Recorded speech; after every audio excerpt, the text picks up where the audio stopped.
What is poppin', everybody? My name is Justin Woodward, and I'm one of the co-founders of the Mix and Black Voice in Gaming, as well as an advisor on the Black Game Developer Fund. Welcome to Black Voice in Gaming. We are going to talk to some creative and talented Black game developers today. It has been a minute, but I am back and helping to host the Black Voice in Gaming stream with my amazing co-hosts. What's happening, guys? What is up? Thank you, Justin. It's always exciting to be here. My name is Derek Fields. I am a game designer, professor, and advisor for Black Voices in Gaming. It's one of my favorite things to be able to join the two of you on this show. Oh, this time the two of you. It usually does. It's me and you, right? So now we got Justin with us, which is exciting. Again, I'm excited to be here with both of y'all. Always excited to get to chat with the developers and see the other people who are contributing to the industry. What about you, Des? Oh my God. Okay, guys, I just want you to know this is our second time doing it. And the first time Derek did not introduce me. So I'm very proud of you. Very proud of you. Thank you for that introduction. Thank you. When he said Jeff is there, you said, Hey everyone, it's good to be back.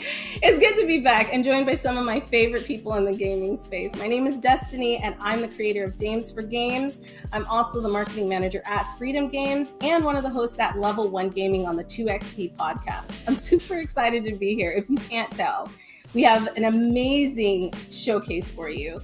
We're bringing in some new developers, some new content creators, and we might have some announcements that you guys would be really excited to hear about. So before we get into any of that, Derek is going to jump in and tell us a little bit more about BVIG, why it started, and what it means. That's right. So BVIG was created in June of 2020 during the protests and demonstrations that united us worldwide. Black Voices in Gaming has gone from a showcase to a nonprofit organization that helps accelerate the growth of professional game developers.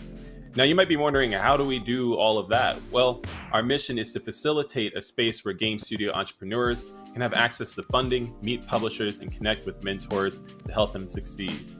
Now, Justin, what about them sponsors? We could not start the show without giving a shout out to our awesome partners and sponsors for this showcase. First, we'd like to thank our sponsors for their support: PlayStation, ID at Xbox, Raw Fury. If it wasn't for them, we wouldn't even have got started. Razer, Wilson Sonsini for being pro bono partner for the Black Voice in Gaming cohort. And we have a very special announcement today. You heard it here first. We are honored to be partnering with Netflix on our first accelerator program called the Experience Excellence Accelerator, where we will be helping to fund 4 Black game development mobile studios. The accelerator will include workshops and curriculum from professional mentors and networking opportunities, with the goal of helping to boost professional developers' progress on their games and to get them ready for further investment and publishing opportunities. If you're interested in being a part of the Experience Excellence BVIG Netflix Mobile Game Accelerator, please submit your application and go to the website for more details. Gonna be dope. Absolutely. Congratulations on that. And thanks so much to Netflix. And guys, when you look that up, make sure it's like XP as an experience, not EXP. That's just right, in case. right. Yeah, there's a big That's XP. the whole name. All right. The whole thing. But let's not forget about our broadcast partners: Twitch Gaming, IGN, GameSpot, and Steam. They're the reason why you're watching this today, and we just want to say we really, really appreciate it, because there are a lot of showcases out there and you guys chose us, so thanks. And speaking of Steam, don't forget to check out the Mixes event page, where you can learn more about Black Voices in Gaming titles, buy the available games, and add them to your wish list. Remember, wish list helps so much. It lets Steam know that these games are upcoming, they're really popular, and then, other people get to see the great games that our developers are creating. Now, let's talk about some donations, some merch, and socials. If you want to donate to Black Voices in Gaming's Tiltify, here's your chance. Grab your phones, snap the QR code on the screen. No amount is too small, and we truly appreciate it. Check out our merch, the BVIG shirts. We're always looking to expand. Justin's out here repping right now. Gorgeous model. Thank you. Also, remember to follow BVIG on Twitter at BVI Gaming, Black Voices in Gaming on YouTube and on Instagram. And now that we've shouted out our appreciation, it's time to get this show rolling. Our first guest is Sir Billion. That's billion like in you make $1 billion. Like, remember that. There's money in his name. It's gold in that. With Breeze in the Clouds.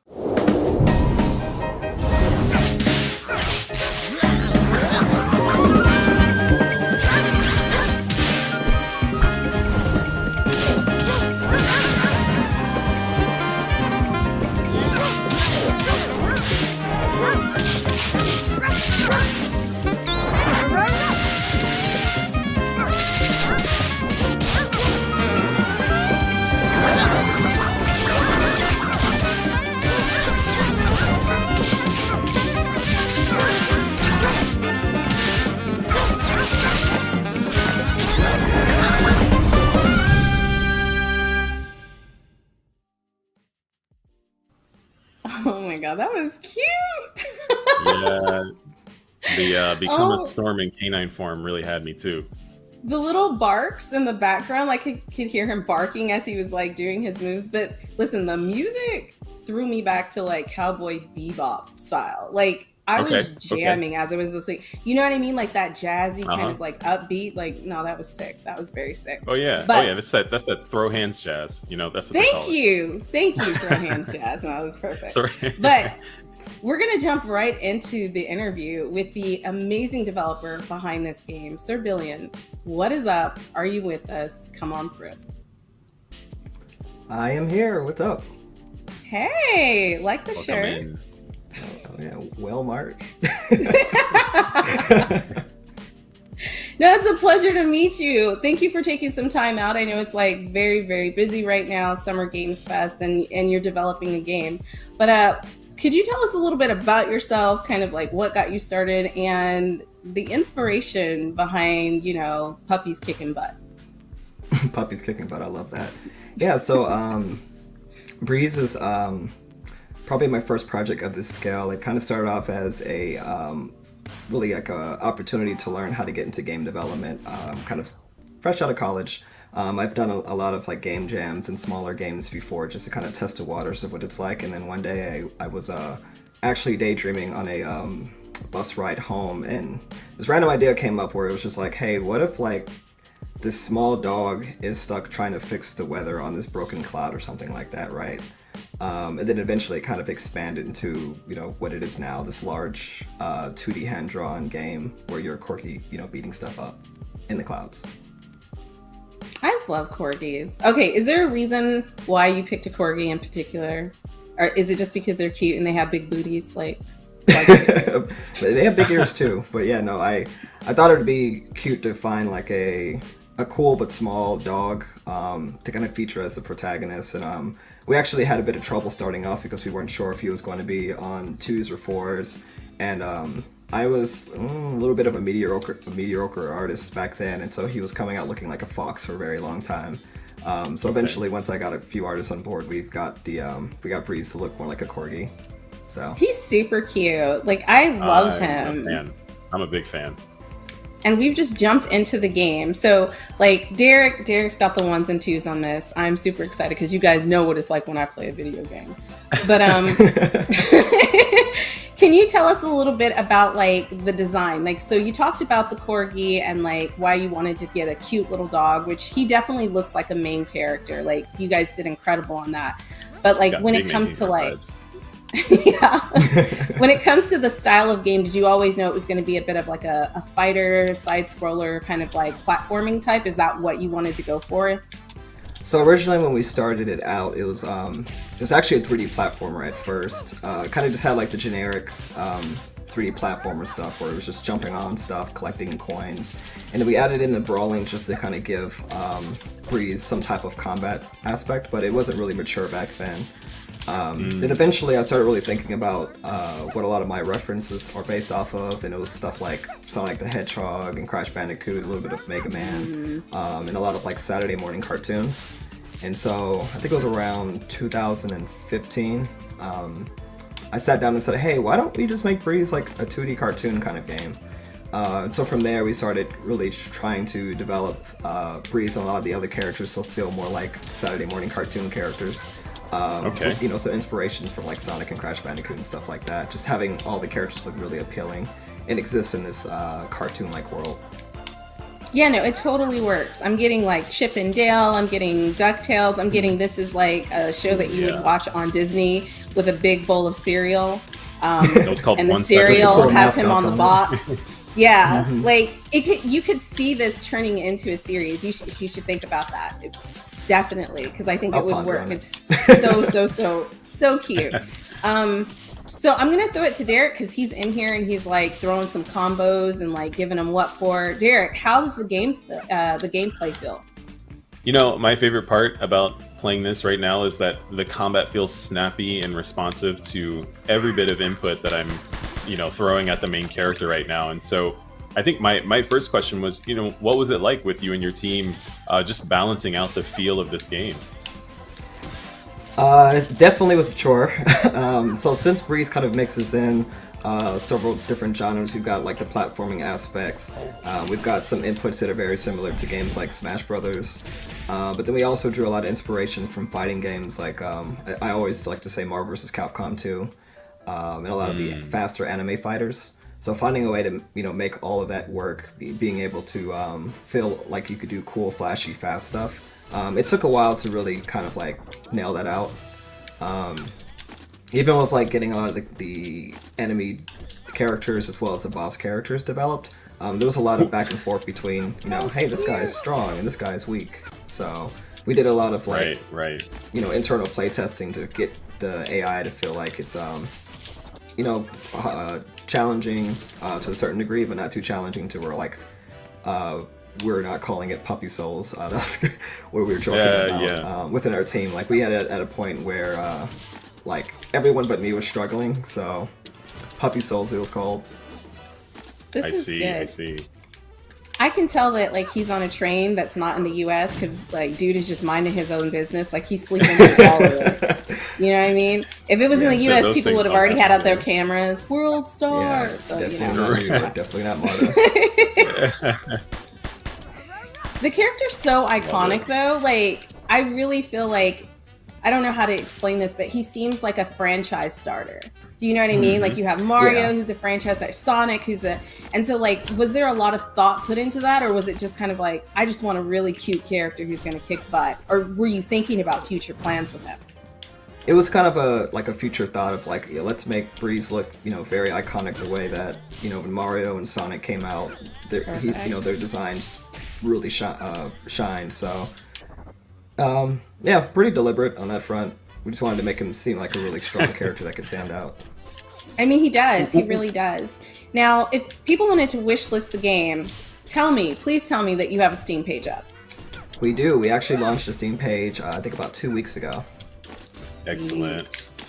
And guys, make sure you wishlist this game because it's incredible, and wishlist help the developers so much. It like helps with their algorithm. It shows Steam that this game is up and coming and popular. And honestly, I think it's going to be absolutely incredible. Like, I want to play it, but Derek gets to play it this time. It feels as good as it looks. That's what I'm telling y'all.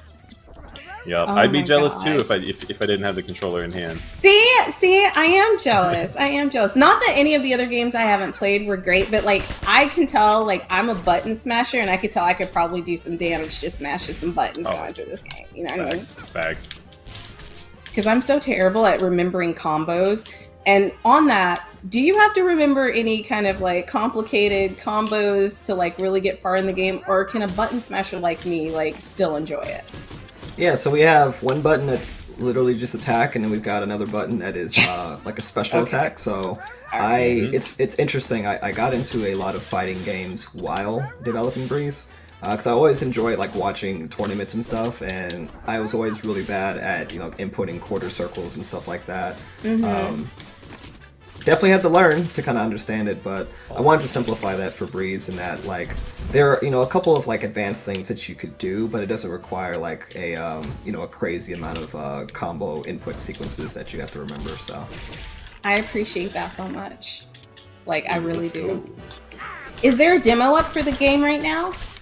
There's not a demo up for the game right now. I have been going to a few cons as of late with this build in particular to give folks an opportunity to kind of get a good gauge of like how the gameplay feels. Nice, nice. Do you kind of have a date when you might have a demo? Because I definitely want people to try this game out. Like, it just looks too good to be true.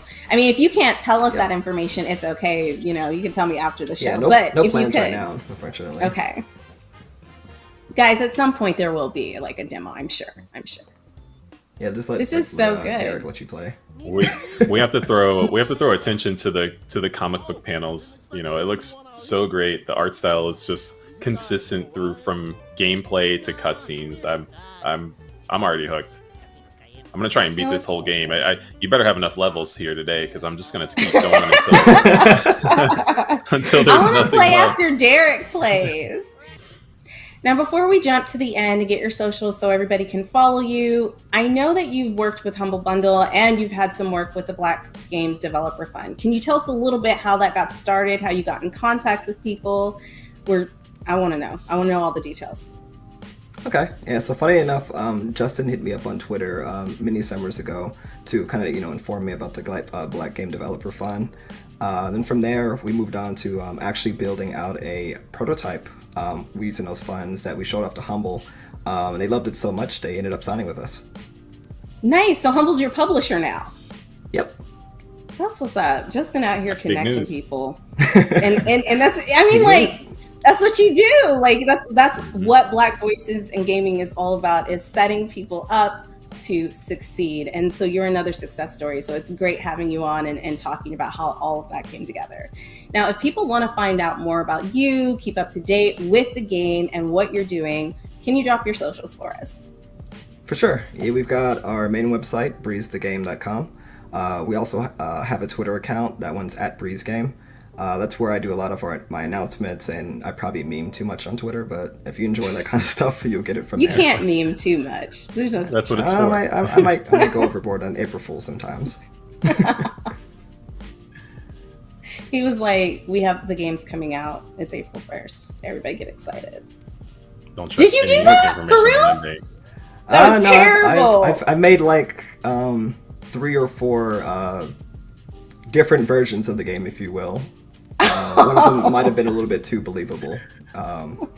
Like the Sonic got murdered game. That was crazy. Oh, I got it. That was Which crazy. is a because I felt functioning like game. first. Like, It is yeah, that was completely wild. functioning. Yeah. Yeah. But You thanks still again have it. for coming on. We really, I didn't mean to cut y'all off. I was just like, shh, shh. But thank you again for coming on. We really appreciate it. And that's it, guys. Like, I hope you check out the game. Make sure you go to Steam. Make sure you wishlist it. It really, really helps with the algorithm. It lets Steam know that this game is popping, it's up and coming. And that way it shows up on more people's wish lists and all kinds of things like that. So go do that. And again, huge thank you to Sarbillion for taking some time out to come onto the show. Your game is great, it's iconic, and I cannot wait to steal Derek's controller so I can play it myself. You gotta pry it from these hands.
All right, you just saw Heart Machine's Hyperlight Breaker. I am every bit of excited that this game is coming out, but this doesn't match my excitement to talk to our guest that we have today. That's Danielle Wallace from from Heart Machine. So, Danielle, how you doing? I'm good, doing great. How are you guys? Good. Very I am good. super hyped. I was trying to hold my composure after it was like everything is just so hyped with the build up and then the after credits. I don't know if you call it the after credits scene. It's looking super sick. Thank you. I was like jamming out again when it played. I was like, yeah, it's so gorgeous. I forgot how Right. hype I am for the game for sure. How can you not? It's hard not to just vibe with the whole trailer. I mean, the music, everything is coming through. It's so gorgeous. It's been such a fantastic project to work on, especially the style. Like, I feel like I was such a good fit to be a part of it, and I feel honored to work on it. For being honest. Yeah. And that's what brings us to our conversation today. Danielle, I understand that you are a 3D environment artist at Heart Machine Games. Can you tell us a little bit about, what it's like working at this studio and working on such a cool project? Yeah, so I'm a 3D environment artist there. I do, just for like a mini intro, I do a little bit of everything. So not just organic, but also hard surface and a bunch of other stuff like across the whole thing. So I can just like point through when the trailer's playing, I did that and I did that kind of deal. But it's been absolutely fantastic being at Heart Machine. The team is literally everyone gets along so well, and every day I go into work because we're hybrid right now, so we go in 3 days a week. It's like Monday, Wednesday, Friday. Everyone's like so nice, welcoming. Like even when I first got there, I'd like, hey, you want to do this on the weekend? Hey, we're going here. Hey, we're doing this. And it was so refreshing because you hear about so many horror stories in the industry, and I feel like I genuinely got lucky for this being like my first big intro into the industry, being at this company, if I'm being honest. Yeah. Where's the location? Where's the Heart Machine located? Where are you located? It is in Culver City, and that's where I live as well. So I have maybe like a 10-minute commute, if that, some days, which is fantastic as well. That's super dope. Just real quick, how did you get started at the studio? Like, kind of where did you get started, and how did you get to Heart Machine Games? I've been familiar, and I know Alex, and we had Hyperlight Drifter at a few events, so it's awesome to see that you're a part of the team. Yeah. So I was at I actually kind of like got lucky again. Right out of college, I was working at this small studio called Sky Farm, which did a little bit of children's animation as well as games. So that was like contract work. And then after that, I was at Numinous Games, which made That Dragon Cancer, the VR game. And what? You worked on that? Oh, that's I didn't work dope. on that one, but I worked on with their upcoming project. Okay, Yeah. cool. So it felt almost ironic and like to then go from that to Heart Machine because it's another impactful game, right? Like we know how absolutely impactful That Dragon Cancer was, and to be able to go to another company that's like, hey, a focus on emotion, telling a good story, and just kind of like making a difference in regard to just like storytelling or what they're trying to convey, and themes, etc., which feels really great. If I'm being honest. And I've been at Heart Machine now for what's it been, 2 years? 2 years and some change. Oh, so. Really? Wow, Yeah. that's cool. It doesn't feel like it. It's because you're too busy making all these dope assets. Yeah. Speaking of, you mentioned earlier. Well, first before I ask this next question, twice now you said that you got lucky, and I don't think it's not luck. You are a talented 3D artist, and you deserve to be in the position that you're in. So, say you manifested it, everything happened exactly as it should. Luck had nothing to do with it. You mentioned earlier being excited about some of the assets that are included in the game, and being like, oh, I saw that, and or I got to do that, and I've bared personal witness to some of these Twitter moments of you identifying some of the contributions in those trailers. Is there anything in this trailer that we just saw that you were responsible for that we can call out? Oh, actually, yeah. Wildly, one of the biggest things in the game is the background city. So when you start the game, you literally have the entirety of the like city skyline of like everything behind you, and that was like 85% me, if not a little bit more. And for a little bit of the background on that, it wasn't like they were like, hey, this is your task, which would have been wild anyway. I ended up doing just a couple of apartments. Yeah, a couple of apartments, and then I did another apartment, then another apartment, then all of the water towers, and then they were like, oh, also the bridge. And then after a point, it was like, okay, even my lead was like, this is just your piece now. Like this is yours. Even down to some of the lighting in that area when it turns to nighttime and then like shifts to nighttime city lights and stuff. So that's one thing. Another. Oh, sorry, you can go ahead. Oh no! Go ahead. I don't want to interrupt you. I'm getting excited. I'm like thinking of things I want to talk about. Rambling. Thank you. I'll say two more big ones. Was one of them when you run across, there's like a mural which is really unique. I wish we had more things like that in the game. Probably. Maybe down the line. But there's a mural you walk past. It's like almost like a Pixar skeleton that's on the side of one of the buildings that you see real quick when you go past. And I actually did I placed each individual tile on that thing because I wanted it to read like it was like pixel art, which seems kind of like a homage, right, to Drifter.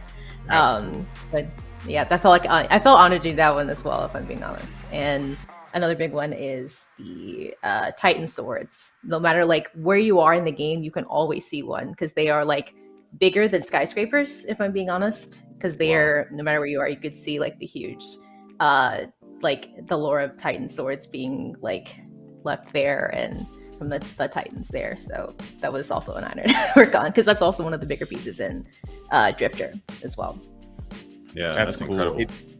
Yeah, it feels like, I mean, this is definitely the case, you know, because as I develop games, I know, Derek, you develop games, the environment is a character for sure, the biggest character. So you having a hand in that is pretty awesome. It's also cool to see like the different camera angle changes and that type of thing. Can you kind of break down a synopsis of how the environment activates the player activates the environment and how it plays a role in the gameplay? Yeah, so I'll say, oh, that's a hard one. How do I approach that one? The style plays such a huge role in the overall feel of the game. Every time we make an asset, it's like, hey, does this feel like it's in universe? Hey, does this feel like Drifter? Even my lead gets like so excited, like being able to like make like tech blocks or the homage to like the drop down labs in Drifter, right? Like you'd fall and go underneath the long thing. And then like, hey, what does that look like in 3D? Or like, hey, what would this asset look like in 3D? And be able to stay on style and actually legitimately give pieces of ourselves for how we think that would look as well. Because sometimes we don't get like full concepts. Usually most of the time it is, but if actually on that point, playing into the environment thing, it's been fantastic being able to have so much creative direction at Heart Machine as well. Like it's not always just like, hey, here's a thing. If I'm like, oh, hey, I think this would look a little better this way, or hey, per in universe, I think this color change, or even like some when I was making a boss arena, I got to do like little changes, big changes here and there in regard to how that was approached. So it feels wild to be given creative direction, especially since I've only been in the industry like 3 years now. So I'm like, you guys are trusting me with that, but it feels really good. So yeah. That's incredible. I'm curious to know. Is there any other media or games that have played an influence to some of the content that you're driving in inside Heart Machine? I was like, I thought I had an answer before you said like the second half of that, and then I was like, then there's like another answer. For games in general that have influenced me, and I think influenced my art style. I loved the Spyro series growing up, as well as like Cooper, Harvest Moon, etc., and how well the environments told a story and told what the universe was, right? Like, you can throw art together, but if you aren't telling it through a certain style or angle, then you don't get the full breadth of like, hey, what is this world? What are you supposed to feel? What are the emotions you're supposed to feel through the game? I think in regard to specifically Heart Machine, we've taken like a couple of influences from one of them. One I think that was most influential for me was Rhyme, at least in regard to like the art style. I love how absolutely soft and open that world feels, and warm. Like, I think for most of the game, there's like not even like music playing. It's like you just feel like you're in a different universe, and like that's what I want the player to feel when they're going through Heart Machine, I think. So, or going through Hyperlight Breaker. Going through Heart Machine. That's hilarious. Yeah, that's super cool. What are you playing now? Like, just in general, like, cause it's always cool to see what folks like developers and artists are playing, you know, while they're making stuff. Okay. The default answer is like Tears of the Kingdom. But I'm playing through that right now because gosh, that game's gorgeous. But another one is Horizon Forbidden West is another one, because I've really gotten through that game because of how gorgeous the environments are. Like, I just start and I'm like, whoa, look at that, how that's placed, or like look at the details on that, and I'm like, I don't know what they did. I need to see more talks on that. I think one more is Disco Elysium. That's another big one for me as well. I love the absolutely great storytelling in that game. Wait, which one? Oh, Disco Elysium. Disco Elysium. Okay, yeah. Okay. That's cool. Yeah, I like that one a lot. I still need to leap into that one. But Danielle, I think this is all the time that we have with you today. It's been excellent to hear both your vision and your contributions to Heart Machine. And I'm excited to see these giant swords and other assets you've developed for Hyperlight Breaker. Before we're out of here, where can people find you if they want to keep up with all the tweets of you identifying the assets that you worked on? Yeah, so you can find me, I think on several, I think I'm the same name as several, on Twitter, dpandaheart, so dpandaheart, at twitter.com. Same thing for Instagram, as well as, I'm not sure how to like link my LinkedIn, but I'm on there too. If you search me as an environment artist, I'll pop up for sure on there, because there's not many Danielles. I think Danielle Wallace is on in the game dev space, so. Yeah. Well, thanks for joining us. I mean, it's so awesome that you're enthusiastic about it. Oh, been in the game for now 3 years. Is that what you said? Yeah. That's right. That's awesome, because it's not always easy to break in, and you're breaking in at a great place, and you have such creative freedom and great collaborative experiences. So thanks for joining us. Feels good. Thank you so much for having me. Thank you so much. All right.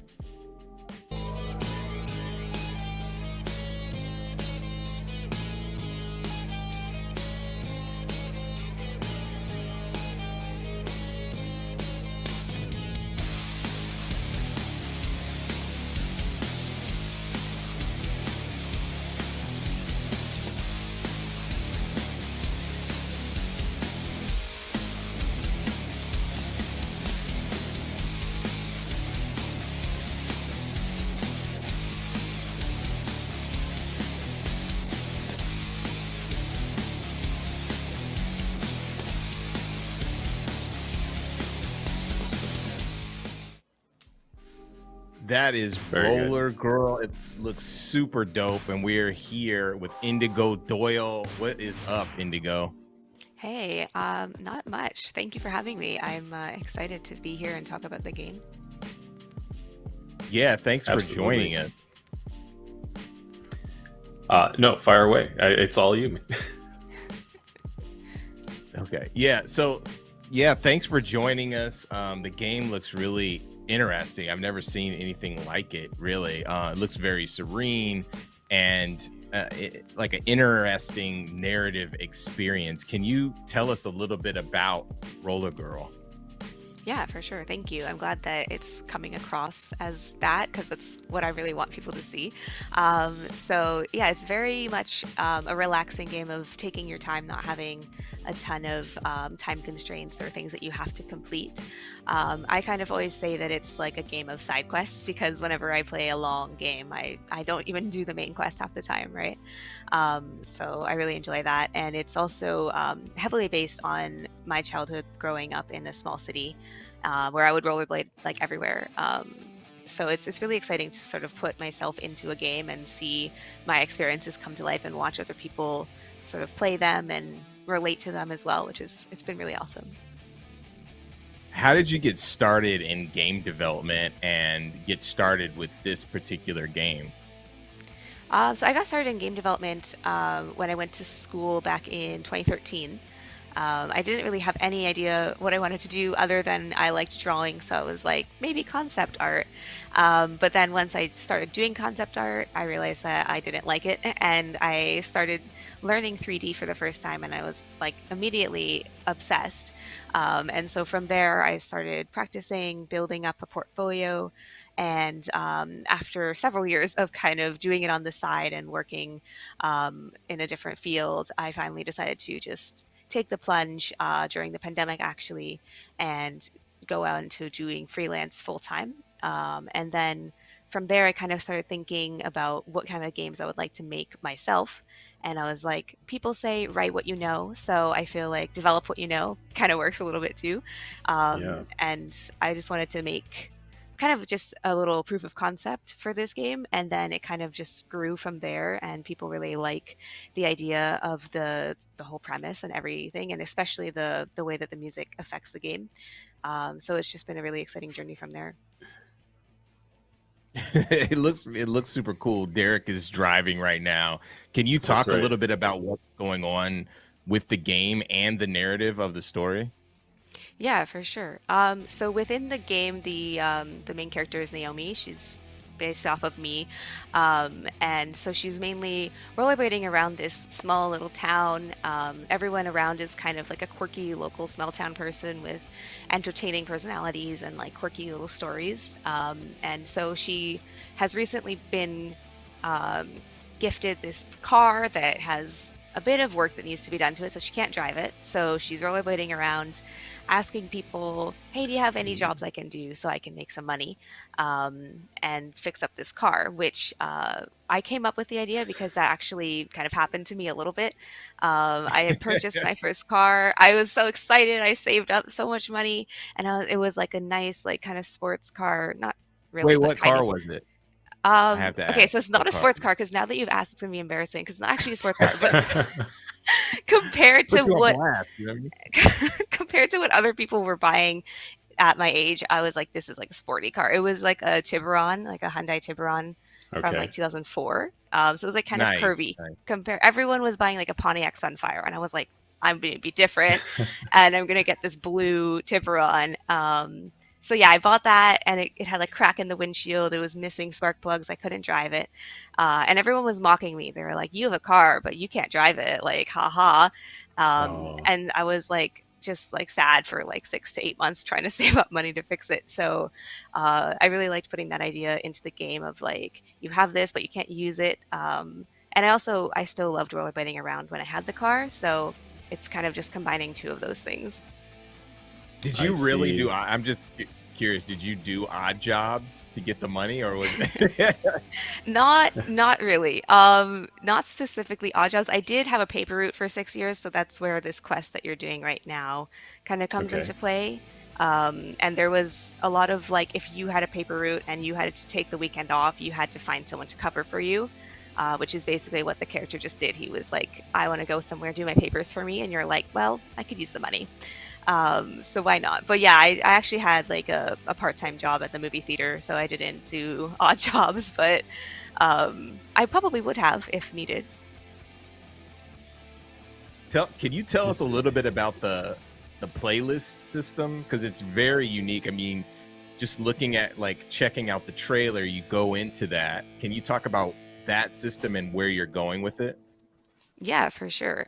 So the playlist system is like literally just based off of when I was like 15 and I had an iPod Nano and I had playlists on it that were based off of sort of how I was feeling. So if I was having a really great day, I'd have this like really great playlist where it felt like everything was just like gorgeous and sunny and bright.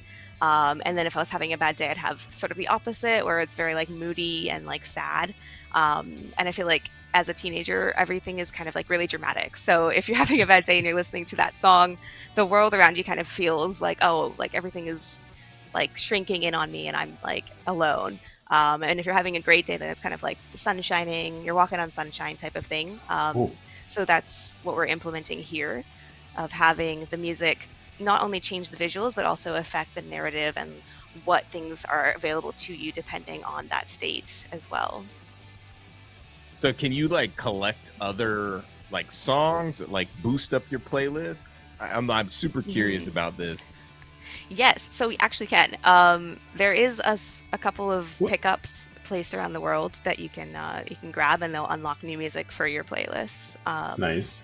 Which is I'm pretty happy about that, because it's kind of based off of when you're kind of like walking around. I always say like after it snows, you find like little stuff on the ground that people dropped into snowbanks and couldn't find anymore.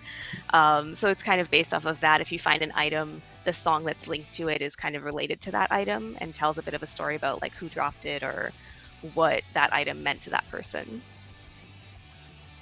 That's cool. Who's doing the music? Are you sourcing it from different artists that you like? Are you doing the music? Right. So I'm glad you asked that, because I was actually about to point it out. So right now the music is just some free music that we found, but we're in the progress of contacting indie bands from Ontario that kind of give off the same vibe of the game, so we can license them into it. And sort of shine like a bit of a light on the local music industry here, which is really exciting. I like to always say that Avril Lavigne was from the town that this is based off of, so like she should be in it.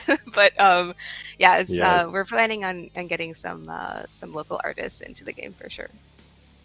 Speaking of the town, as I'm cruising around here, I'm delivering newspapers, and there's definitely a sense of life and reality to the neighborhood. I'd love to know more about what it was like, building the environment and building a space that, feels authentic. For sure. So yeah, it was based off of Belleville, Ontario, which if anyone knows, like shout out to you, because no one knows where it is because it's so small. But I grew up there, and it was really exciting to kind of like spend time building it. People think that I'm kind of insane because I pretty much hand built all of these houses, but I was like really dedicated to make them look unique.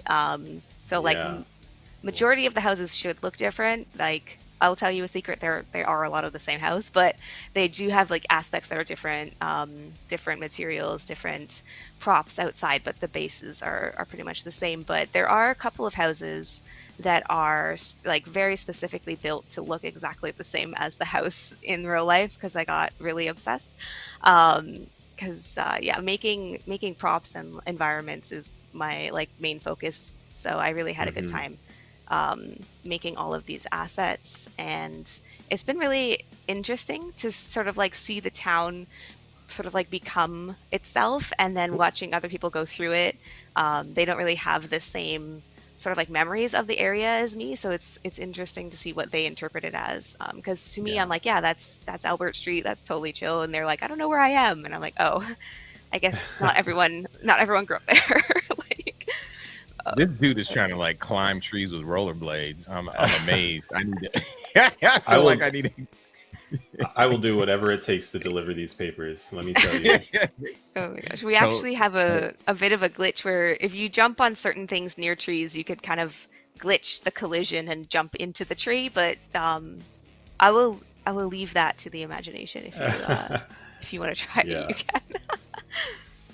How many people are on your team?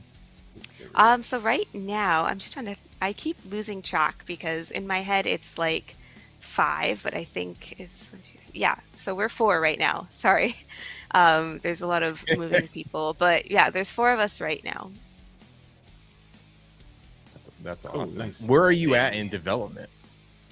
So right now we're kind of in concept definition phase. We've done a lot of pre-production and proof of concept testing, stuff like that. And now we're trying to sort of build out the all of the main mechanics, which they are in place, but we want to polish them a bit more and allow them to feel just a bit more intuitive. And then we're also in the phase of looking for more funding, hopefully finding a compatible publisher, and just fully building it out. We're hoping to finish development within about a year, but it's very dependent on a lot of moving pieces.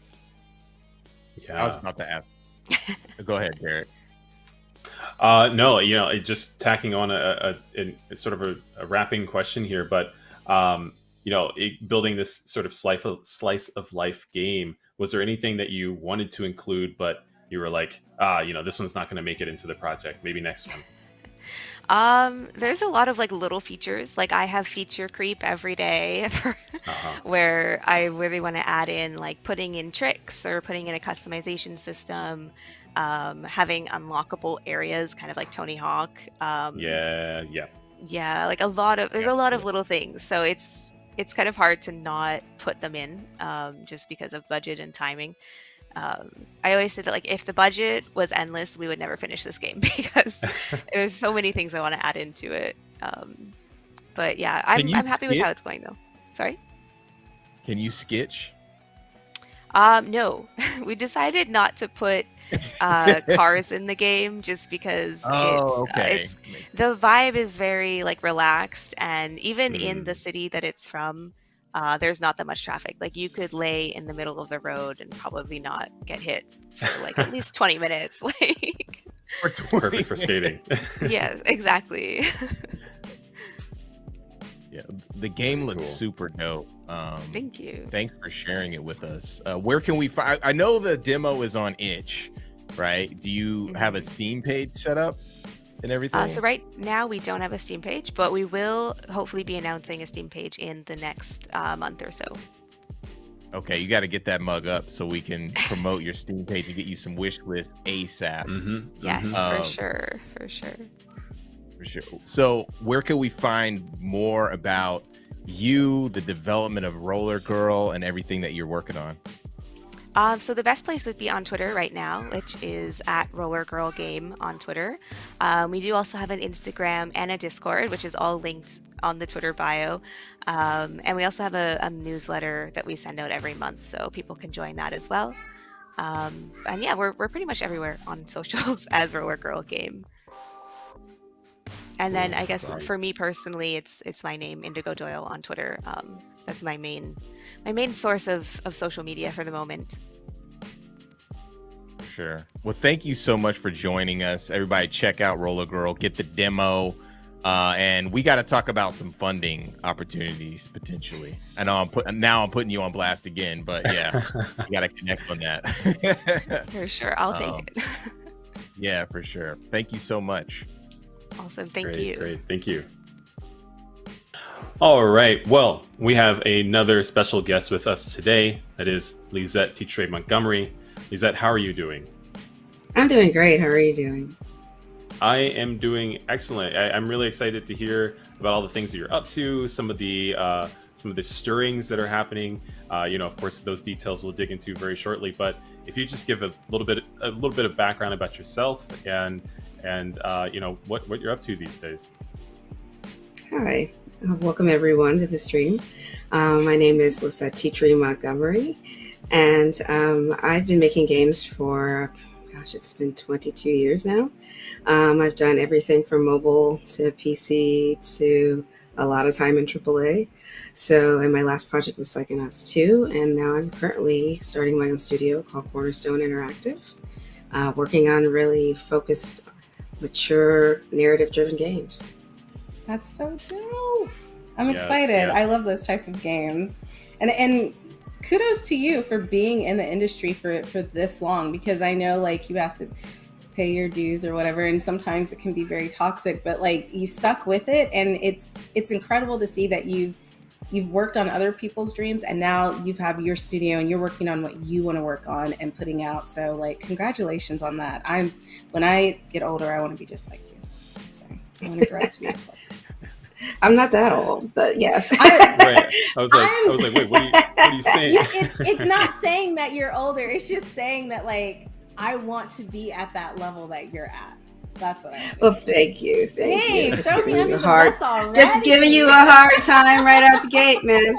So yes, it's been quite the ride. It's been quite the ride.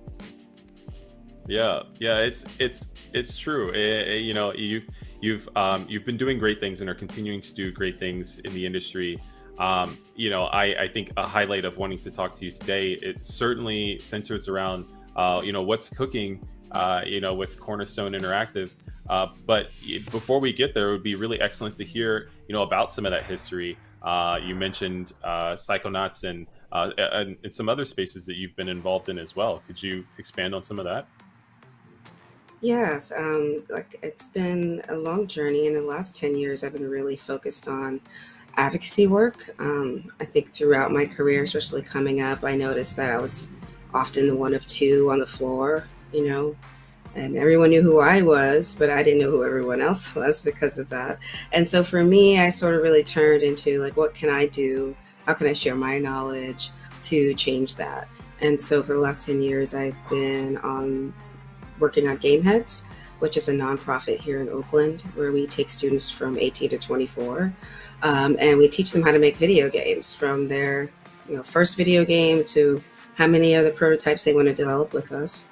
We've had some students in the program for the last total of 9 years, and they stayed through us through college. Now they're developing prototypes. Some of them are getting published, and some of our students are actually getting hired at some of the biggest studios in the world. So I'm really proud of the work we're doing. And I see Cornerstone as the next extension of that. That's incredible.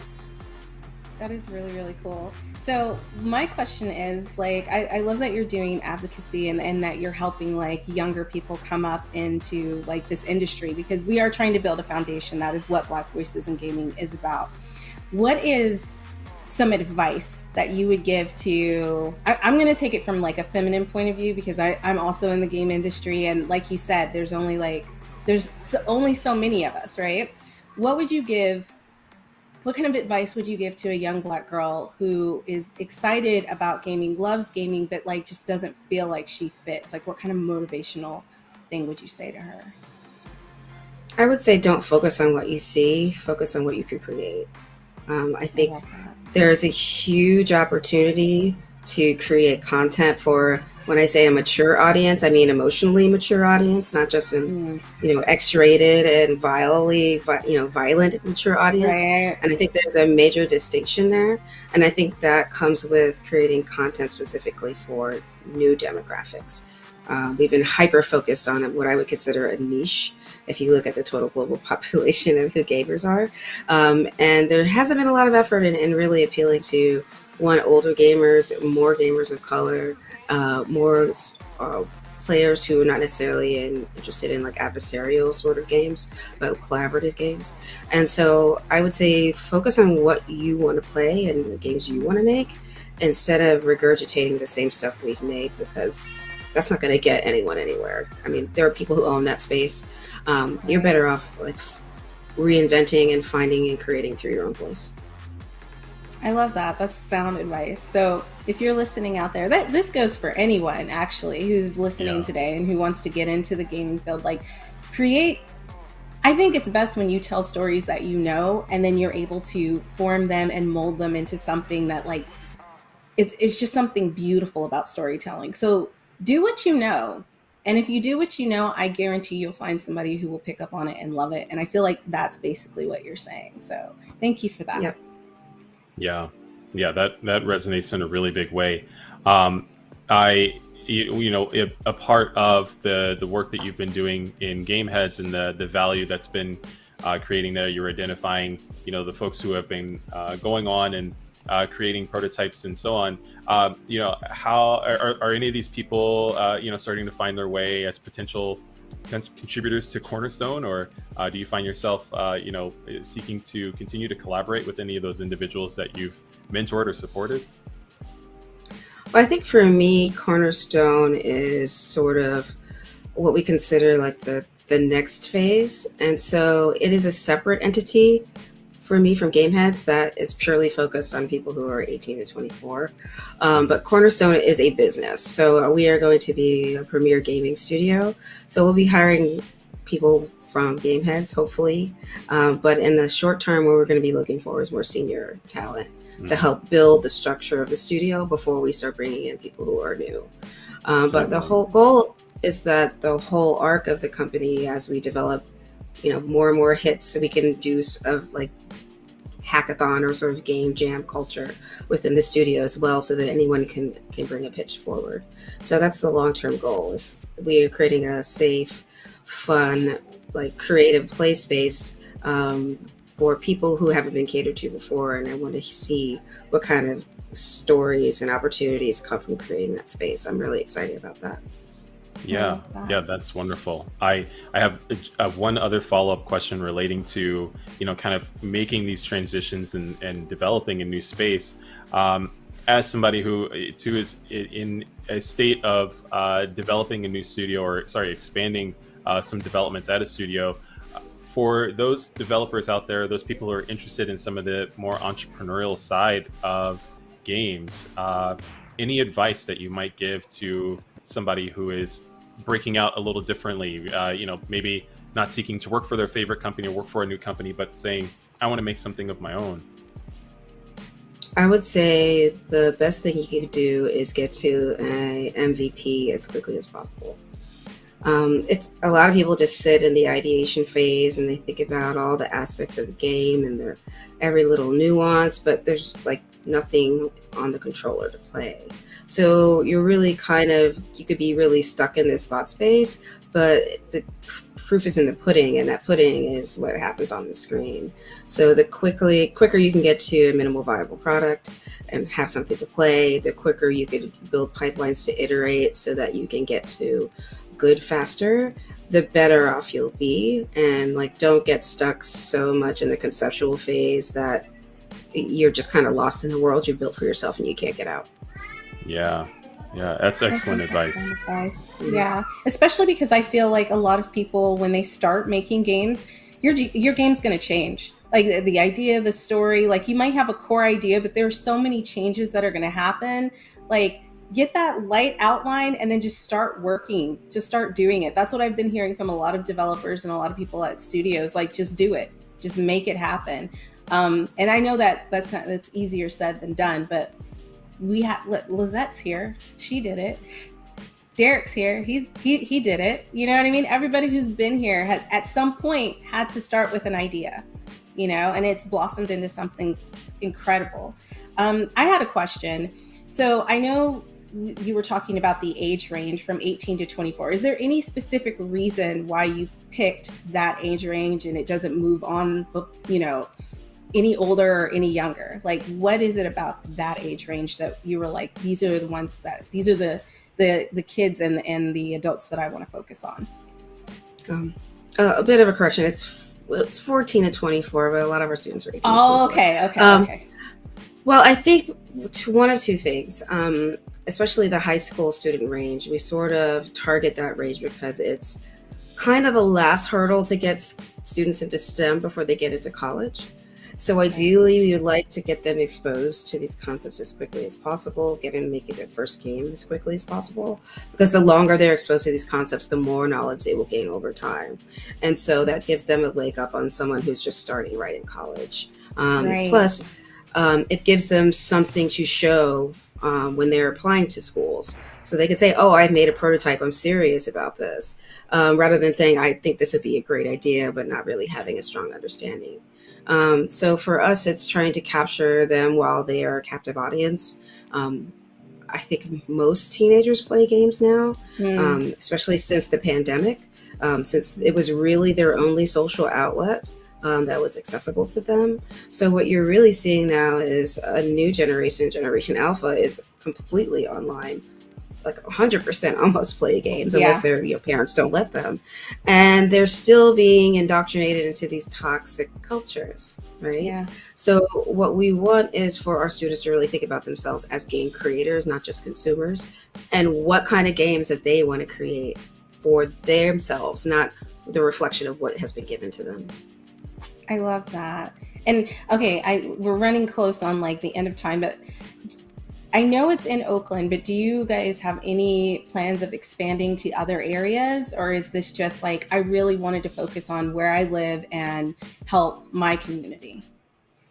The program is actually online. It's free. It's all year round, and anyone from any time zone that can make it work is allowed to join. We have students in Hawaii. We have students that are out of the country. We have students that are in the East Coast. So we expanded the program to make sure that we can get as many students that as we can access if they really want it. With Cornerstone, we're doing the same thing. We're going to be a remote studio because I want to hire artists from anywhere in the world. That's the way to do it. I want to, you can't really say you're a diverse company if you're only willing to hire within the United States. So for me, I think it's important that international access and the digital divide sort of removes that barrier. I love that. Thank you for sharing that with us. I've learned so much, and I feel like there's so much more I could learn, but we have such a short amount of time. But if you are interested and you want to find out more, definitely look into this. Lizette, if they want to learn how to become a part of the program, if they want to see what you're doing and how the studio's going and maybe, apply, where can they get all that information at? Sure. If you're a student or someone who is actually in college but looking for people to make games with and looking to learn from the best in the industry, you can go to gameheadsoakland.org. When our application process opens, usually in the fall, make sure you apply because those slots get filled quick. And for Cornerstone Interactive, I would say look out in the next few months. We're starting to recruit artists as we're developing pitches, and I'm hoping to start getting out there to get some cash flow toward the end of the year. So follow me on Twitter at Z16 or on LinkedIn. Just use my name and keep a lookout. There's some exciting news coming. Awesome. Thank you so much. Yeah, Derek, that was incredible. Like, I feel so inspired now, and I can't hear you if you're talking. Derek, are you talking? I am talking. I made the mistake of muting myself for any background sounds. I have a little one. You never know what to expect. I understand. Yes. No, I am excited as well. And I was saying, you heard it here first. And so, yes, please stay tapped in with what Lizette is up to. And it's been a pleasure to be able to hear from your expertise and really gain so much insight in such a concise moment. Absolutely. Guys, we still have so much more to go. Like, you already heard her. We have the best of the best on the show. Like, this is dope. So again, thank you, Lizette. Guys, keep up with her. If you're interested in becoming a gamer, if you want to see what else she's putting out, go follow her. Don't delay. Literally just pick up your phone and do it. It's so simple. And we'll catch you in the next interview. Thanks.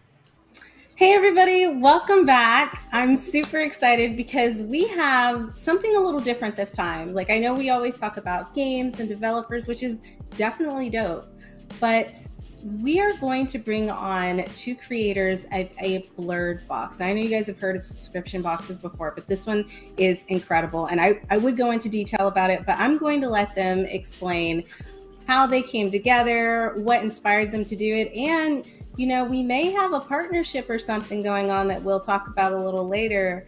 And just make sure you stay tuned because it's all good stuff. It's all good stuff.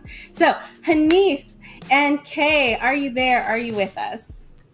Yes. Thank you for having us. No, thank you for coming on. Like, I was super excited when we first talked about it. I was like, we got to get you on Black Voices in Gaming because I've never heard of a blurred box for Black nerds. Like, I think that's super incredible. That's dope. And I used to subscribe to a couple of boxes, but now I'm definitely just going to exclusively subscribe to the yeah. But anyways, tell us about Otaku Noir. Tell us how you got started. Like, what was the inspiration behind it? We want to know all the details. The inspiration is actually Kay. She's the inspiration. I guess I'll tell a story because then Kay can tell me how wrong I am in it. Pretty much this we created it. She came up with the idea during the pandemic. As you know, during the great panini in the sky, we couldn't go to any Comic-Con events. Those were suspended or closed down indefinitely. So we missed seeing our local Black creators, seeing what independent books they were doing, buying their artwork. And so Kay just one day she just tweeted me, said, you know what, I wish we had a service there. We can just subscribe to Black creators' content and just have it shipped to our house. And I literally like got out of bed, no lie, just got out of bed and went onto the computer, looked it up. No, I didn't see anyone doing this, so let's do this. This sounds like a great idea. I don't know why we never thought of it. And we just started rolling with it. We set up a business where we do quarterly boxes, and each box has a different theme. And usually each box is going to come with a t-shirt, collectibles, books, artwork, all from different creators of color. It's something I'm glad it's something I wish we had created years ago. I mean, but there's no time like the present, right? And now you guys have got it going, and it's super dope because listen, like, there are so many Black creators out there. Like, one of the reasons why Black Voices in Gaming is what it is because there's so many game developers out there that nobody sees, right? Mm-hmm. So you doing something like that for the community, like, I'm inspired. Like, I just think that's really, really cool. I know I've said that like 32 times already, but I really do. Like, taking things for the community and using it in a way to bring us together, even when we couldn't physically be together, like, that's something. Like, Kay, you woke up that morning, you were like, I came to get stuff started. And you did. This is it. Like, and now you're here, you're talking about the box. And I know you were talking about saying each box has a different theme. And I know that there's a special theme that's going to be going on with this box. So would you show us the box that you guys have put together and tell us a little bit about the theme? This is the current theme. This is going to be shipped out this month, this June, since we're quarterly. So this is the June box, and we worked with Blurred Official. It's going to have exclusive limited edition T-shirt that you can't get even on their website. It's going to have a lot of different items that are from Blurred.com, as well as our artwork. I don't want to spoil it, but we do have some autographed books inside here too from some creators of color as well. So. I know people are going to really be excited, and one thing we want to let people know that each box is like a mini Comic-Con experience. You know, you get in the lanyard, you get in the badges, you get in the stickers, you get in all of the other kind of swag you normally would pick up when you go to a comic book convention. That's what's up. Okay, we haven't heard from you, and I want to hear from you. So yes, Kay, listen, talk. You got to talk, Kay. You got to talk. So do I know? Like, that's the whole point of a silent partner. No, you signed up to come on to an interview. You can't be silent. What is that? Okay, so technically, let me just say, just like with the idea of the box, I did not initially meant for us to create the box. I was just saying I wish there was a service like that. Someone took my idea and was like, why don't we do it? I was like, no. Like, I was hesitant. I was like, I didn't mean us. Like, I'm not that kind of person. I don't know how to do any of these things. So I get roped into stuff. I have an idea, and him decides, you know what, that's a really good idea. It's kind of not cool. Okay, the lesson from this is like not telling anybody else your cool ideas if you don't want to get roped in, but it's too late, baby. You're here. You know what I mean? It is, and I'm glad. I am glad that he ran with this idea because I've been loving seeing everybody's reaction. Like, I'm a lurker. So I will search videos of people responding and like how they enjoy the box. So like that's why I'm like, I don't like being in front of the camera because I'm like, then I can't like lurk, and like I go to cons and I see people and I'm like, oh, this is cool, and they just don't know who I am. I'm like, that's great. They know who he is. They don't need to know me. They know him. They know the face. It's a brilliant thing for me. I hate to break it to you, but everybody's gonna know who you are now because you're on Black Voices in Gaming.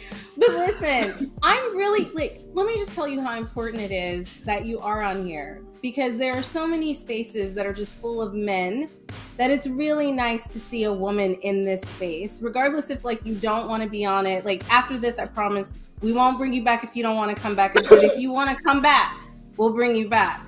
But it's so important to see people who look like you. Like that's part of the reason why we do this show. That's part of the reason why I put together Dames for Games, is because representation matters. And there's some little girl out there who loves to cosplay, who loves going to conventions, and she's going to watch this and she's going to be like, oh my God, maybe I can do that someday. So whether you know it or not, you are making changes. Okay, there's somebody out there just like you who's like, man, I just want to lurk. But they're gonna see that like you were able to get up in front of this camera and talk about this, and like that's really inspiring, Kay. I just want you to know that. You may not think it is, but that's super inspiring. Oh, thank you. Yeah, it's the lurker in me. I'm just I can't. It's hard to pull away from being a lurker. I'm sorry. It's really hard. I understand. I'm a bit of an introvert too. It doesn't seem like it because I'm in front of the camera and I have to like play it up for the camera, you know. But yeah, I like to lurk too. I lurk on Twitter a lot, so no worries. But Kay, tell us how did you and Hanif meet? Because I feel that it feels like a brother sisterly vibe. Like you definitely give him his shots, and he's like, dang, like she came in swinging, y'all. So tell us a little bit about that. So I'm friends with his wife. Okay. Me and his wife met in like 2004, and then she married him, and I was like, really? Do you have to? I'm losing a friend. I feel that. I do like him now. No, I like him feel now. That. That's fair because I don't like my friend's husband. So see, you're doing better than I am. It is like losing a limb, y'all. I don't know. I can't. But Hanif, you seem really cool. I would like you to. Thank you. I'm the plus one. That's pretty much what it is. I married into this. As long as you know where you stand, you know what I'm saying? Like you know your role, then it's all good. Yeah. And my wife, as Kay says, she has ideas. My wife is the creative director. A lot of times she just comes in, this, oh, why don't you guys do this? And then she sidles off with these, like, what was this? These are great ideas. We should run with that. So yeah. Yeah, teamwork makes the dream work. Derek, did you have any questions that you wanted to ask? Because I know when I first approached you about it, you were like, yeah, we have to have them on the show. Oh, Derek, you're muted. I mute for as a contingency. I have a baby in the background who might, scream. It's a background thing. Also dogs and stuff like that. So, okay. Anyways, the point being, Des is accurate in saying that when she approached about the blurred box of Otaku Noir, I was absolutely excited. Without hesitation, I was like, yes, please sign me up. Those are those dogs I mentioned earlier. But my question goes back to the strategy. You mentioned it kind of being born out of the pandemic, and I think that ended up being really excellent time. You identified a need and then went to go confirm if that need had already existed somewhere, and then decided to fill that space up. So out came from that a new strategy, and I'm curious, what are your plans currently, and how are you keeping the momentum flowing? What are your current strategies for Otaku Noir? I think what we can do now that everyone can go back out, maskless or whatever, and do conventions, it doesn't stop us from doing what we're doing, because not everyone can make it to San Diego Comic-Con, Anime NYC, MomoCon, or HBCU, BlurCon. I mean, there's hundreds of conventions. Unfortunately, not hundreds of Black-owned conventions, but there's still hundreds, if not thousands, of Black creators, writers, artists, musicians, game developers. We want this to be an opportunity for them to expand their reach, expand their audience. We want to be a herald for them. Find out about BVIG. Find out about D4G. I never heard of it. What's that? It's in the box. Open up the box. You have the information. You can go to the website to learn more, to support them directly. You don't have to continue to go through Otaku Noir to find out about this new writer that I heard about. I never knew about this manga before I got this box, and now you're a fan of them. That's what we like. Kay says, we love seeing the unboxings. We love getting the DMs from people who enjoy the stuff, or telling us, oh, I had to open up the box before my kids came home because last box they took the T-shirt and I didn't get anything. I mean, it's nice to know that our ideas are bringing some happiness to people like that. But going forward, I think each box is kind of like reinventing ourselves. What new theme have we not done? Because when you create your own company, as you know, you can do what you want, but there's so many things out there, so much wonderful content out there that we can only put so much in one box per quarter. So it's like we come up with ideas. Like I said, we collaborated with Blurred to produce this box. We did a Black fantasy box last year called Blurred of the Rings, where we created our own world, had our own coins, maps, deck of cards that had like Black mermaids, Black royalty, and stuff like that. We did one exclusive about villains. I mean, there's so much stuff that we can do. We have another box coming out in September that I know you guys are gonna we'll tell your audience about in a little bit. But there's so much that we can do that I think looking at our company is similar to going down the bread aisle at the supermarket, where you don't just have one type of bread. You can have hundreds, if not thousands, of different types of bread, whole wheat, white bread, whatever. That's what our box is like. We have something for everybody. And that's what's Excellent. up. Yeah. I know one of the things that I saw that you were promoting Vampire in Brooklyn, and it was a cereal box, and that was, oh my God. I've never seen that before. Do you have the Vampire in Brooklyn cereal box? Because listen, that should have been a real cereal right there. Whoa. Okay. We're not culinary experts. We don't want nobody getting food poisoning here. Like that's where we draw the line. We can give you ideas. We can put confetti in it, but if you don't want anything that we will cook. You're like, nobody's getting any Cocoa Puffs. Like, That's we're not incredible. Yeah, it's just we come up with our own custom mazes, word and like Let's go. the word jumble and stuff. Even got the fake ingredients. Dictionary facts, 100% blurred. 100% blurred, no knowledge, 100%, melanin, 100%, gatekeeping 0. So, things Yo, that gatekeeping one, that's on point. That's on point. Because it's about community. It's about teamwork, right? And like, I love some of the things that you were saying earlier. Like, it's not just about like what we can put in the box. It's about like putting things in the box that gets other people known for what they're doing. And you don't have to keep subscribing to us, but like if you find something you like and you keep subscribing to like getting those comics or like getting that art, like that's helping somebody else in the community. And I love that. So we are running short on time, but before we do, I just want to quickly talk about the box that we are partnering with you. So Dames for Games and Black Voices in Gaming are partnering with Otaku Noir to bring you guys the most incredible blurred box experience ever. And I think we have a box that we can show them what it looks like. Like it looks so dope, guys. Like it's incredible. This is drum roll. the box. I don't know if how good it's gonna look in the shot. I'll spin it's it gonna around look even better in everybody. person, y'all. I'm hyping it up. That's clean. Hey. And I'll show everyone the inside for the life hacks for all those the gamers of our age. Got a little salt and pepper in their beers. May remember some of these codes and whatnot. Like I said, the life hacks there. The Konami code. Yeah. Love They that. got the Sonic. See if we can see it on this side. You got the other. Yep. Yeah. I'm sure if you can look at it real quick, what those life hacks are without even doing that. So, again, we're blessed to be able to work with both of your organizations to provide our audience with gaming content made by people of color. I mean, honestly, when you think about video games, you just think of the big publishing, big developers and stuff. You don't think about the independent ones, as well as the people who are behind the scenes on it. And for me personally, the gaming theme, it's been something that's been, jumping around in my head for a while now, because my son, he's in college and he wants to get into game design. So I felt not so much that this box automatically represent what he wants to do, but it allows me to then dig a little bit deeper into the behind the scenes of the gaming industry. What is he potentially going to be doing with his career, hopefully in the gaming industry? Well, I have a comment on Go that. ahead. One, Go ahead, you need to send your son our way, specifically send him my way too. I teach game design, I teach 3D modeling. Black Voices in Gaming is here to support what y'all are doing, but also, we want to support the entry of new voices as well. So don't be a stranger. When it comes to this box, because I know there's going to be people in our audience as well as yours that are ready to receive it.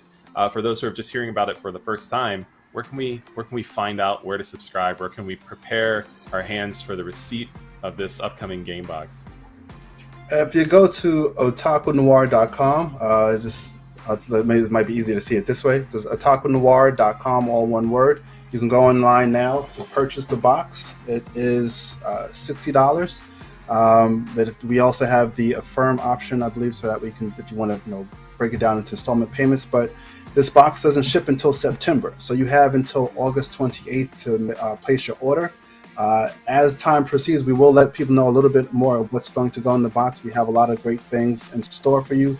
I guarantee you, everyone will be happy with what's inside these boxes. Oh yes, Excellent. oh yes. So y'all stay tuned and save your pennies and your nickels and your dimes so you can get this box because it's going to be Bookmark Definitely. bookmark that webpage. Yeah, definitely. Yeah. Well, follow us on Instagram. We'll definitely let everyone know more about the box as as the time goes on. We'll be revealing stuff, not exactly what's in the box, but more hints so that way you can know to whet your appetite to let you know what to expect when you get this box. They said they're going to tease y'all. Well, Excellent. Hanif, Kay, thank you so much for coming on and spending some time with us and telling us about the Blurred Box. Make sure you go check them out. Make sure you follow them on their social media because listen, they're doing the game box, but like they're going to keep making boxes. And I definitely know that there'll be something that you'll see that you'll love. Like I wanted the cereal box. I'm a little sad that there's no cereal in it, but I want the box, and it's You can still use it as a cereal box holder for yourself. Yeah, If you want to That put is your true. Cheerios That inside. is absolutely true. I might do that. I might go get like some cereal. Cocoa Pebbles and stick it in there. Yeah, you just put, Anyways. you put the cereal in it. Could you imagine? Could you imagine having like some chocolate frosted flakes and pulling that out for somebody who did not know it wasn't a real Facts. cereal? That would be great. That would be great. That's a flex. But anyway, we have come to the end of our time, and it's been great. This interview has been so eye-opening. Please continue to do what you guys are doing. Like it really is like I don't know. I say everybody's inspirational, but like Kay, you're inspirational, girl. I know you want to lurk, but I'm sorry. I'm say your name every time I go somewhere and be like, yeah, have y'all heard of Kay? She got the But You yeah, Hey, please don't do that. No. We don't need to do that. We don't need to do Face the that. brand. She just slides off It's all screen him. like It's no. all him. I promise. she says that, but she showed up on the interview. But anyways, guys, that's it for us with this interview. Stay tuned for more. We'll see you soon.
That was the latest trailer from Corrupt. We're with the creator himself, Jesse Wright. We've been talking to Jesse for a long time when we used to host mix events at Evo. Like you've been to GDC, the Afro Tech Showcase. Like you've been going everywhere. You had That's Black what's up. Salt Corruption, and now you're really getting ready towards the launch of Corrupt. How's it going?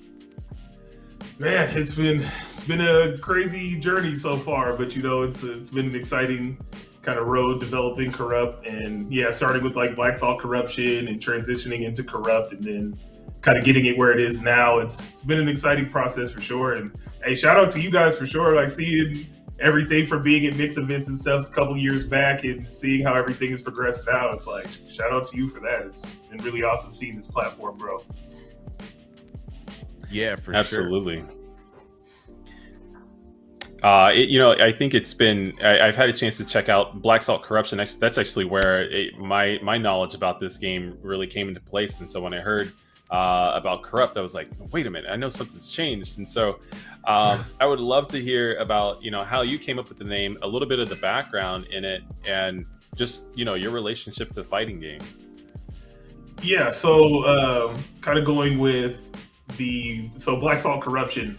That was kind of a whole different project altogether where I got to collaborate with one of my mentors who owns the Black Salt franchise. And we just had a random idea one day of, what if, I made a fighting game that kind of brought some of your characters or my characters in, and, just like an arcade experience, something like the Dreamcast days.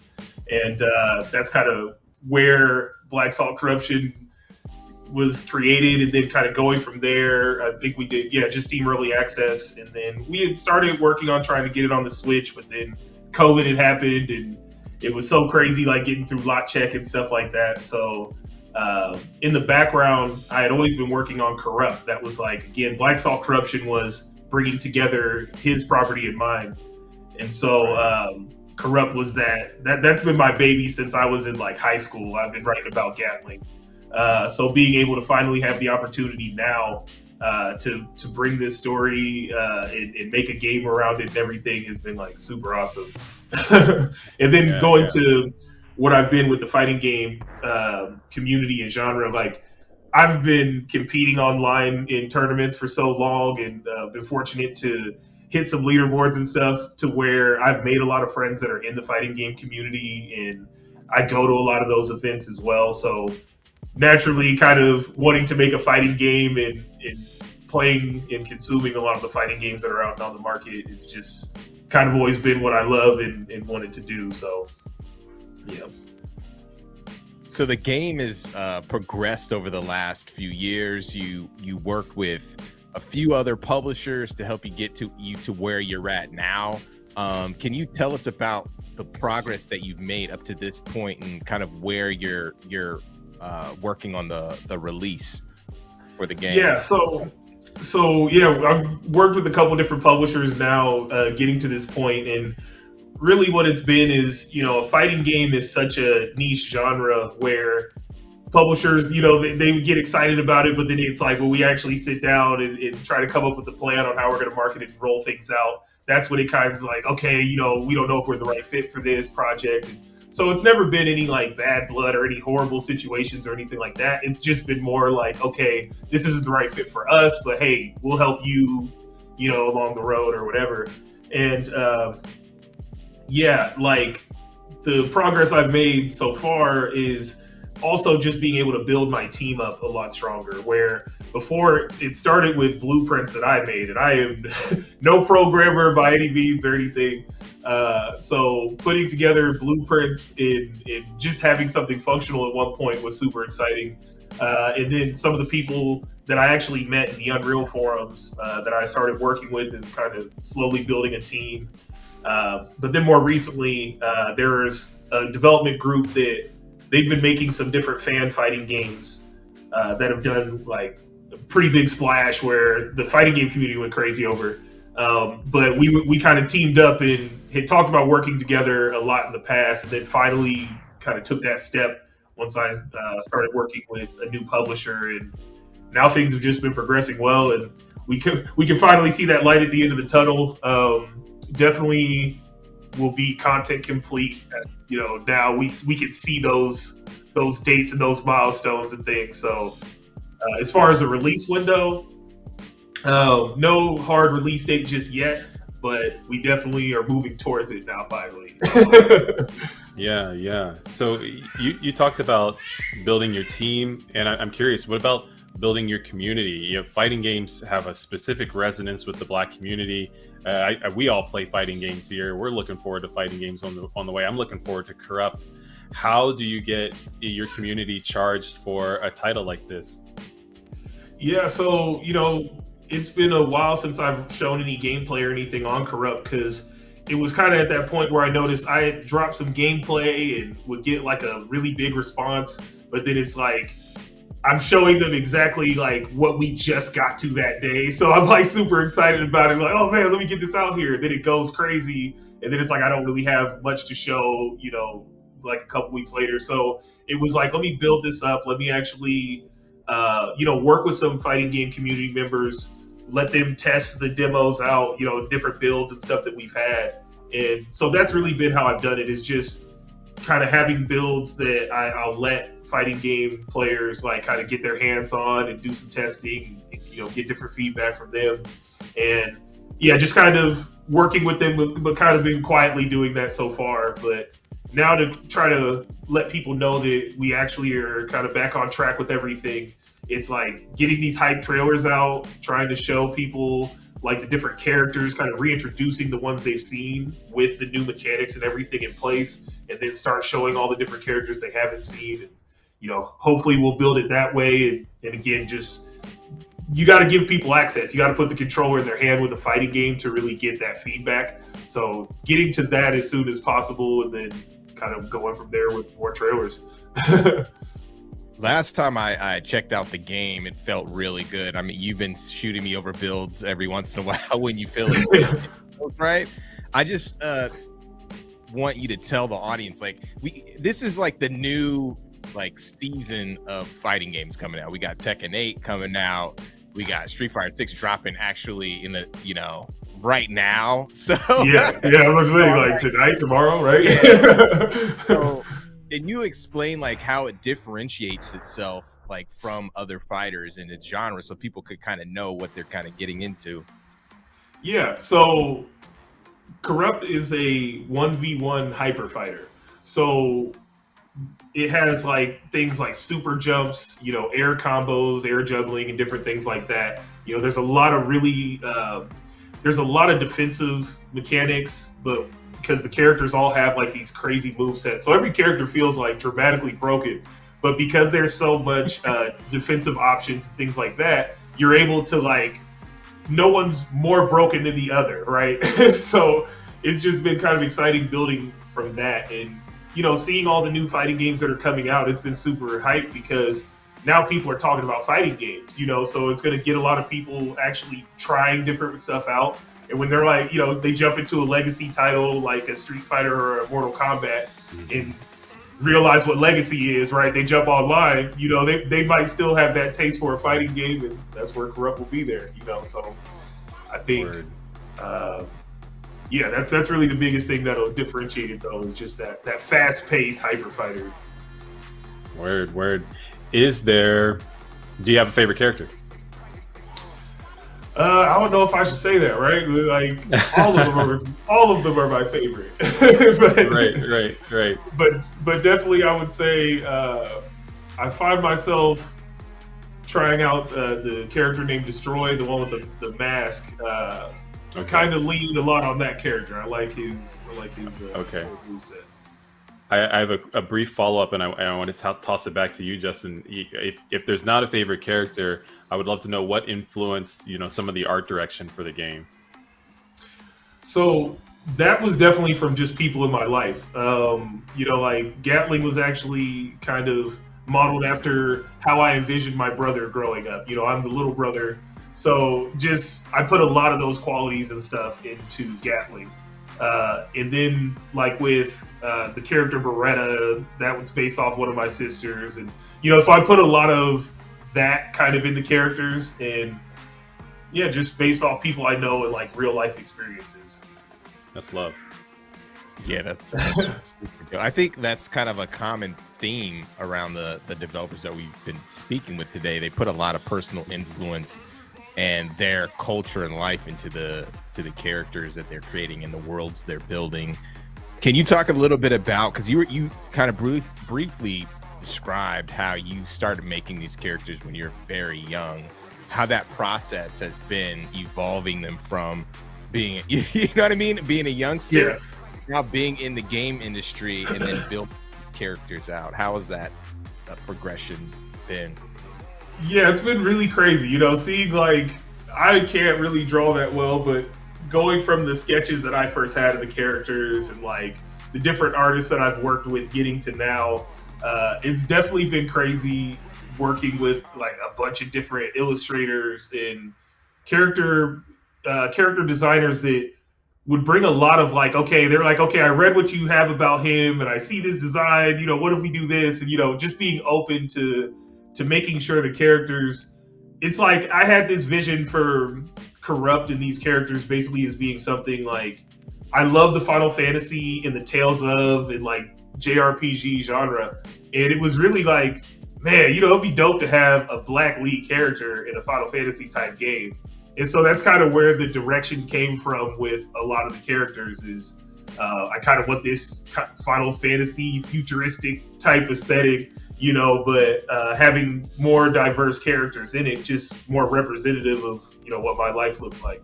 So yeah, it's been crazy seeing it evolve now and seeing Gatling kind of look like a real person, and it's just like, yeah, coming from little sketches in high school to now has been pretty crazy. That's super cool. That journey is without a doubt inspiring many other, you know, people in the fighting game community, up and coming individuals who maybe are seeking an entry into games. And so, you know, I'm really appreciative of you being able to share that story and just the arc of, you know, where it started to where it is now. I would, if I can squeeze in with the time that we have left, I would love to know what's on the horizon for Corrupt, you know, this year, next year, and where can people look forward to catching up to those updates? So we will definitely be dropping more character reveals as we go on throughout the summer. We'll definitely have a lot of info dropping at and around EVO this year. So I don't know the exact dates off the top of my head, but definitely tune in to EVO if you're excited about what's going on with Corrupt. And like I said, we're just going to do some character reveals. Then we're going to start showing the different modes within Corrupt. And then we have to show you why it's called Corrupt. That's one thing I haven't done yet, is why is it misspelled Corrupt that way? You know, that's something that we're actually going to reveal a little bit later on here and kind of ramp up to that. So yeah, just more introduction to characters in the world, the gameplay, what to expect, and then eventually we'll get to that launch trailer. And yeah, hopefully it's not too far, but you know, won't say anything right now. I was about to ask you about the misspelling. That's one thing I think over the years I never ever asked you. That was like one of my questions. Yeah, like you did that on purpose, right? Oh yeah, a lot of people bring that up, like, oh, you know, it's misspelled. And I'm like, I thought about it. I'm aware. You know, so yeah, you like get mad at me and I like spell it right. You know what I mean? Right. Yo, right. Come on, you get this on me. That's hilarious. Well, where can we find you on social media and everything? Because we want to make sure that folks can follow you and check out the game. Yeah, definitely. Right now, you can check out me on Twitter at JW_correlated and misspelled, like how Corrupt is. And that'll be probably the best spot right now, but working on revamping our website and everything. And we also will be dropping a comic this summer as well, the first issue of it. So yeah, definitely wish list the game, cop it when it comes out, check out EVO. Thanks so much, Jesse. It's awesome to see your progress on everything, man, that you don't quit. I think that's one of the most awesome parts about your your hustle and to see people in the space. It's like, I think we're all like-minded in this circle, so it's dope, man. For sure. We're really pulling for you. Thank you. And yeah, it's you know, can't give up. This is the kind of industry, the world we love, you know, so it's like, I'm gonna make this Corrupt game happen no matter what, man. Right. Hey, good. Thanks, good. man. Thank you.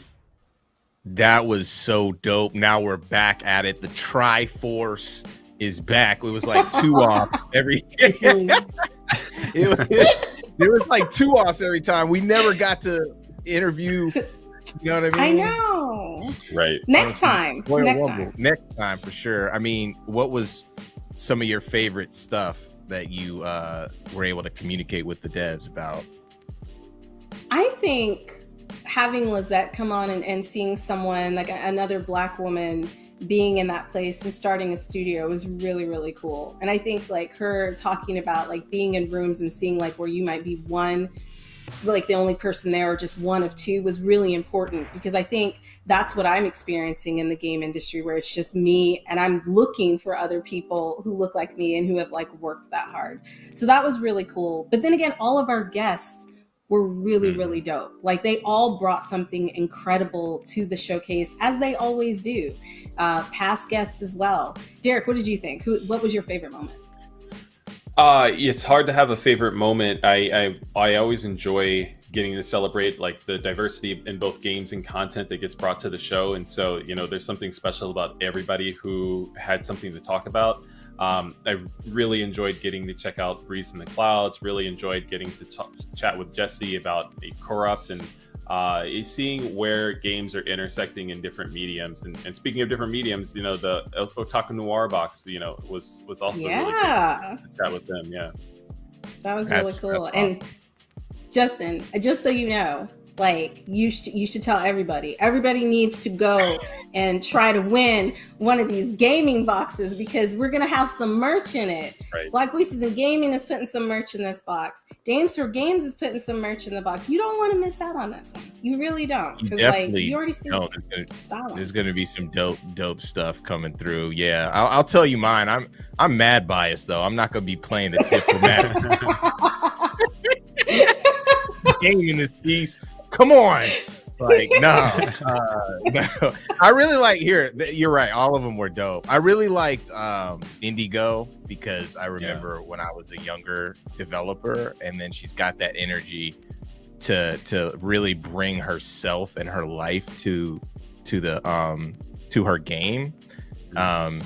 And you don't always often see that, and that's what it's about when you're going indie. You know, also Danielle, she's working on Hyper Light Breaker, and I was about to like mess up the name, but Hyper Light Breaker at Heart Machine Games, and just her experience, and then the studio being so cool to allow her to have her creative freedom and express herself in the game was pretty excellent. So it's awesome to see ourselves in these places and these spaces, and I can't wait to hear more about what people are doing, you know. So that's it. We're going to be closing off the show. I'm always so amazed at the talent, of course, hard work that we get to showcase here at BVIG, and we got sponsors who have been amazing, who've been working with us over the years. PlayStation, ID at Xbox, again, Raw Fury, Razor, Wilson, Sensini, who is supporting our developers with legal help anywhere from incorporation to IP law, publishing contracts, and more. So great. That's right. And I want to give thanks to I'll take it. Thank you for the baton. Thanks to the Mixed team and Media One, of course. They've continued to break barriers and build a foundation for indie developers, and it's been an amazing journey to watch. Thanks to our broadcasting partners. It goes to Twitch, IGN, Steam, and GameSpot. And of course, don't forget about that Steam event page. The Mixed event page on Steam is where you can learn more about the BVIG titles, buy the available games, or add them to your wish list. Wish lists are really important. Let me tell you, they help developers a ton. So be sure you add the ones that you like, or add them all, because again, they're add all of them. Put them all in there. Buy them. Buy them. Buy them. Demos. While we're talking about buying and adding and all that stuff, don't forget to donate, guys. Like, grab your phone, snap that QR code. No amount is too small, and we truly appreciate it. It really goes a long way. It helps us to continue this wonderful showcase, show you awesome content, and help the developers who are creating and making their dreams come true. Also, the merch. I mean, I can't say enough about the merch. We are going to be expanding it. We got t-shirts. I mean, we gonna have hats. We gonna do everything. So make sure you're checking out the merch. And don't forget to follow us on our socials. All right, that's Black Voices in Gaming on Instagram, BVI Gaming on Twitter, and Black Voices in Gaming on YouTube. Guys, check it out. Go to our website as well if you want to find out what we're doing next. That's blackvoicesgaming.org. Now, before I end, we also have to give a shout out to Netflix again, because what they're doing with us, this partnership is incredible. And we are so honored to be partnering with them on our first accelerator program called the Experience Excellent Accelerator. Guys, I'm going to say that one more time. Experience Excellence Accelerator, where we will be helping to fund 4 Black developed mobile game prototypes. The accelerator will include workshops and curriculum from professional mentors and networking opportunities, with the goal of helping to boost professional developers progress on their games and get them ready for further investment or publishing opportunities. If you're interested in being a part of the Experience Excellence BVIG Netflix Mobile Game Accelerator program, please submit your application and go to the website for more details. Remember, that's experience with an XP, not EXP, XP. Guys, this has been absolutely incredible as always. I love rocking with the entire BVIG team. This showcase continues to grow and get better. We're constantly looking for ways to uplift the Black creators in the game space. Like I've always said, and will continue to say, you deserve to be seen, heard, and respected. We're building a foundation for future generations. We appreciate all the encouragement from the gaming industry and will maintain our focus of making the community we love more inclusive and better for everyone involved. If you want to find out more about me, be sure to check me out on Twitter at DMBC32, or now you can check out Dames for Games on Twitter as well, where I will be giving you tons of information about upcoming shows where we'll be constantly highlighting women and their contributions to the gaming community and industry. Passing on the baton to Derek. Picking it up from below. That was a confusing Derek. Yeah, I was confused for a minute, y'all. Go on, you know. Thank you again, everybody, for joining another great show. You know what we're about here, and that's supporting the developers. I can't say enough to be able to check out those Steam pages, check out those games, and show your support as well. If you want to continue to see content like this, consider donating. I love bringing this content and hosting these developers with the likes of Justin and Dez. But if you want to know more about me, feel free to drop me a follow on Twitter or whatever you prefer. That's Derek V Fields. Justin, what do you got to say before we go? The baton. I'm trying to take baton gets to pass one last time. The last baton pass. Stuck in the Again, baton you could. now. Yeah, I need to grab it. Yeah, you can follow Black Voice in Gaming at BVI Gaming for sure. You could find me at IcyJman everywhere else. I hope you all enjoyed yourself.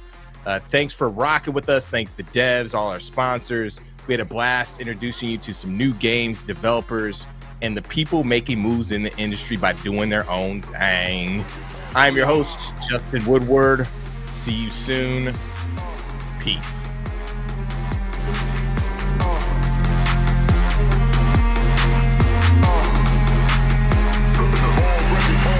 Ah.